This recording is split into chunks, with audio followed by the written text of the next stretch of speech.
Hello everyone. Let us have a quick recap of some capital structure theories which we have learned in last semester. So what is capital structure? Capital structure is the debt equity mix which a company uses to finance its operations.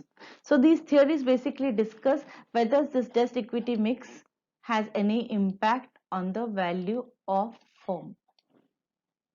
So when we look at net income approach, it states that capital structure matters, which means that firms can affect value by increasing or decreasing the debt proportion in the financing mix, which means that the higher the degree of leverage, better it is, that is, the value of the firm will be higher.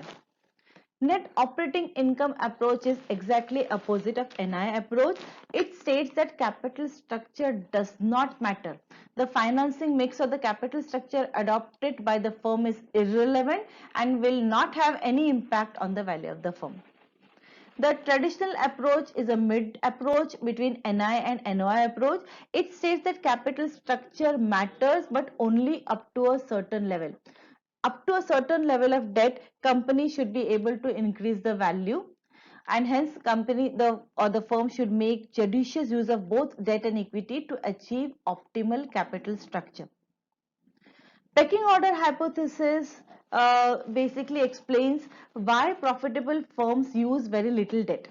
So, according to this theory, the firms actually use a pecking order for financing their operations. Usually, they prefer internal finance, that is retained earnings first. Then, if there is further need, they will resort to debt finance. And finally, if still they need further finance, they will issue equity. And this is what is the pecking order, and this theory explains why profitable firms usually or generally use very little debt, because usually they resort to internal finance and that is sufficient for them to finance their requirements. So this is pecking order theory. The first three approaches basically discuss the impact of debt equity mix on the value of the firm, and pecking order hypothesis discusses or explains why profitable firms use very little debt, and also states that firms usually follow a pecking order: number 1 internal finance, number 2 debt finance, and number 3 equity finance for financing the requirements for the business.